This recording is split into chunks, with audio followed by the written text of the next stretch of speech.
Hello friends, నమస్తే friends. ఈరోజు ఒక మంచి లొకేషన్కి అయితే ఫిషింగ్ చేయడానికి వచ్చాను ఫ్రెండ్స్. ఇదే లొకేషన్కి 4-5 సార్లు వచ్చి నేను వెనక్కి అయితే వెళ్ళిపోయాను.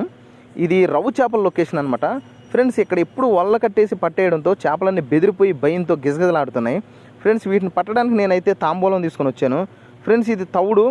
ఖచ్చితంగా మనం ఎక్కడ ఫిషింగ్ చేయడానికి వెళ్ళినా 1 కిలోన్నర తౌడు పక్కా వెనకాల పెట్టుకోవాలి.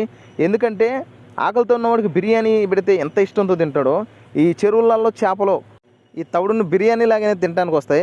అవి ఏ విధంగా వస్తాయో మీరే చూడండి. ఖచ్చితంగా మీకు లైవ్లో చూపిస్తాను. అవిగో చేపలు అయితే చూశారు కదా, ఆవురావురమంటూ మూతి ఎలా పెట్టుకుని వస్తున్నాయి. అదేవిధంగా కొంచెం తౌడు గోధుమ పిండి మేత కింద అయితే కలుపుకున్నాను.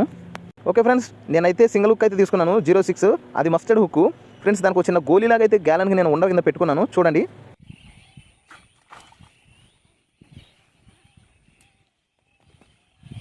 చూసారు కదా, చాలా రోజుల తర్వాత మనకు ఒక రవ్వు చేప అయితే పడింది. ఓకే ఫ్రెండ్స్, వీడియో నచ్చితే లైక్ చేయండి, సబ్స్క్రైబ్ చేయండి.